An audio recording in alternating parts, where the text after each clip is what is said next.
اس نشست کے اعتبار سے میرا الوداعی تحفہ ہے آپ کے لیے،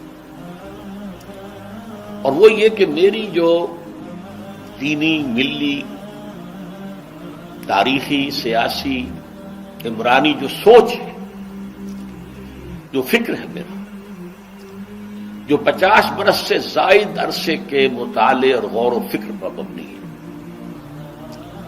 جس مطالعے میں میری آنکھیں بنیادی طور پر قرآن اور حدیث ہیں، لیکن یہ کہ دنیا کا مشاہدہ، کھول آنکھ، زمین دیکھ، فلک دیکھ، فضا دیکھ، دنیا میں کیا ہو رہا ہے، کیا کیا عوامل ہیں، ماضی کیا تھا، ہم کہاں کھڑے ہیں، اب کہاں جانا ہے، اس پر میری ایک سوچ ہے، میرا فکر ہے۔ پھر یہ کہ ہماری اخروی نجات کا دار و مدار کس چیز پر ہے۔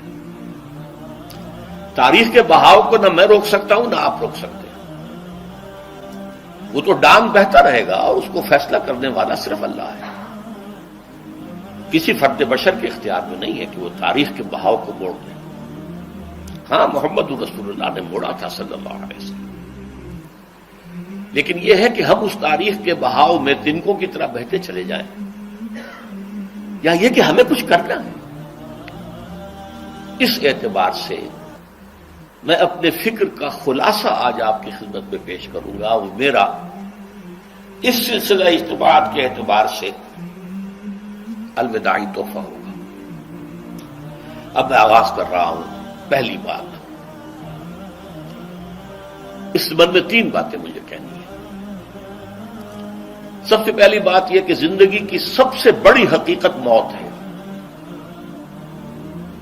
ہم بھلائے رکھتے ہیں، اپنے ذہن سے اسے دور رکھتے ہیں، لیکن واقعہ یہ ہے کہ زندگی کی سب سے بڑی حقیقت موت ہے۔ خدا کے منکر پیدا ہوئے ہیں، لیکن موت کا انکار کرنے والا تو کوئی پیدا نہیں ہوا۔ اس لیے میں نے آیت آپ کو سنائی، کل نفس ذائقۃ الموت، ہر سی نفس کو موت کا مزہ چکھنا ہے، ہر جاندار کو موت کا مزہ چکھنا ہے۔ ثم الینا ترجعون، پھر ہماری طرف لوٹا دیے جاؤ۔ تو زندگی کی سب سے اہم حقیقت موت، اور موت کے بعد رجوع اللہ، آخرت، یہ سب سے بڑی حقیقت ہے۔ ایک حقیقت سب مانتے ہیں، سب جانتے ہیں، دوسری حقیقت کے اوپر پردہ پڑا۔ میں نے اس اعتبار سے نوٹ کیا، یہ الفاظ قرآن میں 3 مرتبہ ہے، کل نفس ذائقۃ الموت، ہر جاندار کو موت کا مزہ چکھنا ہے۔ انبیاء اس سے مستثنا نہیں رہے، رسول اس سے مستثنا نہیں رہے، اولیاء اللہ مستثنا نہیں رہے۔ وقتی طور پر استثناء حضرت عیسیٰ کا ہے کہ ابھی وہ زندہ ہے، لیکن عیسیٰ یاتی علیہ الموت، حضور نے فرمایا عیسیٰ پر بھی موت آئے گی، جب دوبارہ آئیں گے، زمین پر اتریں گے، پھر اس کے بعد ان پر موت وارد ہوگی، ان کی نماز جنازہ پڑھی جائے گی، انہیں دفن کیا جائے گا حضور کے پہلو میں، شادی بھی کریں گے، اولاد بھی ہوگی۔ باقی تو یہ ہے کہ کل نفس ذائقۃ الموت، سب کو موت کا مزہ چکھنا ہے۔ عیسیٰ بھی بالآخر اس سے مستثنا نہیں رہیں گے، بلکہ قرآن میں ایک جگہ کہا گیا ہے أَفَإِن مِتَّ فَهُمُ الْخَالِدُونَ، کیا ہے نبی، اگر آپ کا انتقال ہو گیا تو یہ کیا ہمیشہ رہیں گے؟ کون ہے دنیا میں جو ہمیشہ رہے؟ انتقال تو ہونا، آپ کا بھی ہونا ہے۔ إِنَّكَ مَيِّتٌ وَإِنَّهُمْ لَمَيِّتُونَ، یہ تو مختصر ترین الفاظ تھے۔ اس سے آگے بڑھیے، سورہ انبیاء میں فرمایا كُلُّ نَفْسٍ ذَائِقَةُ الْمَوْتِ وَنَبْلُوكُمْ بِالشَّرِّ وَالْخَيْرِ فِتْنَةً وَإِلَيْنَا تُرْجَعُونَ، ہر جاندار کو موت کا مزہ چکھنا ہے، اور اس سے پہلے پہلے ہم تمہیں آزماتے رہیں گے، خیر کے ذریعے بھی، بھلائی دے کر، صحت دے کر، دولت دے کر، اولاد دے کر، شہرت دے کر، اور برائی کے ذریعے سے بھی، تنگ دستی دے کر، بے عزتی دے کر، اہانت دے کر، ذلت دے کر، وَإِلَيْنَا تُرْجَعُونَ، اور پھر ہماری طرف لوٹائے جاؤ گے۔ یہ وہ دوسری حقیقت جو میں نے کہا کہ جس پر پردہ پڑا ہوا ہے، بہت بڑا پردہ ہے۔ لوگ یہی سمجھتے ہیں کہ یہی دنیا کی زندگی ہے۔ قرآن کہتا ہے إِنَّ الدَّارَ الْآخِرَةَ لَهِيَ الْحَيَوَانُ لَوْ كَانُوا يَعْلَمُونَ، یہ تو آخرت والی زندگی ہے جو اصل زندگی ہے، کاش کہ انہیں معلوم ہوتا۔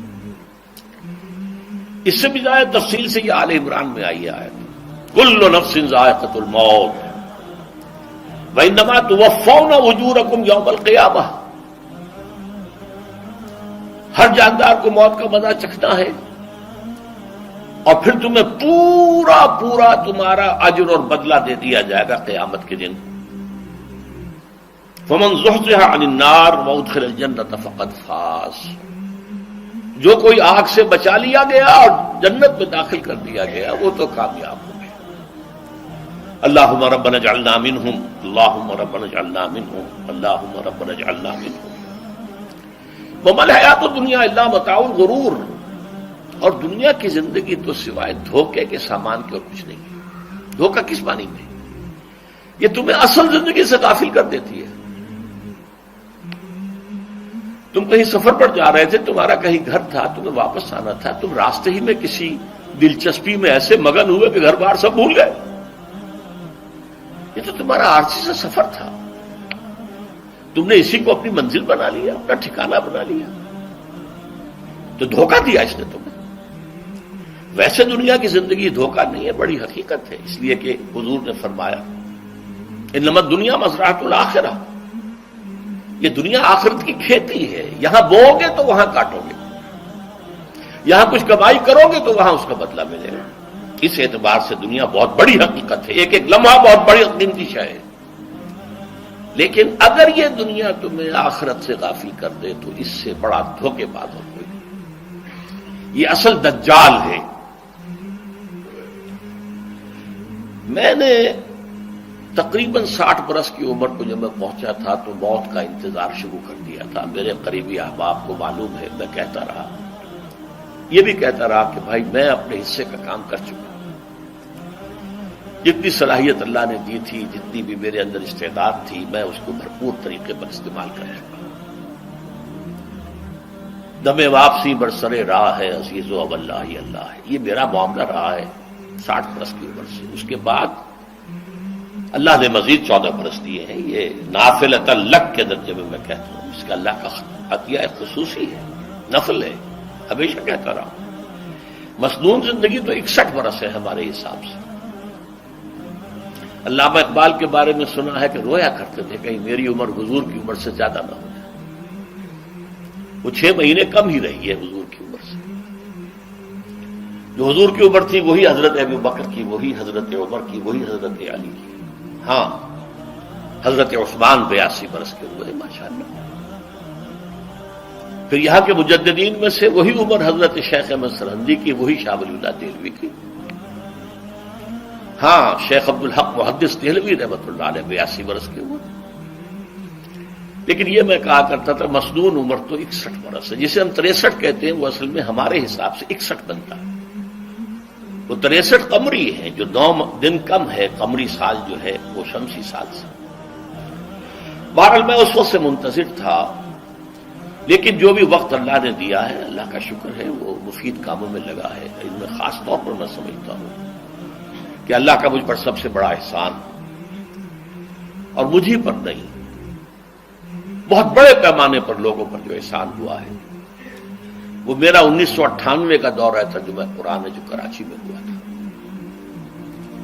1998 کے مارچ میں میرا بڑا آپریشن ہوا، دونوں گھٹنے تبدیل کیے گئے، لیکن 98 کے آخر میں، حالانکہ میں چل نہیں سکتا تھا، کراچی میں مسجد جو ہے اونچی ہے، دوسری منزل پر ہے، تو خاص ریمپ بنایا گیا جس کے ذریعے میں ویل چیئر پر مجھے لے جایا جاتا تھا، میں نے درس دیا۔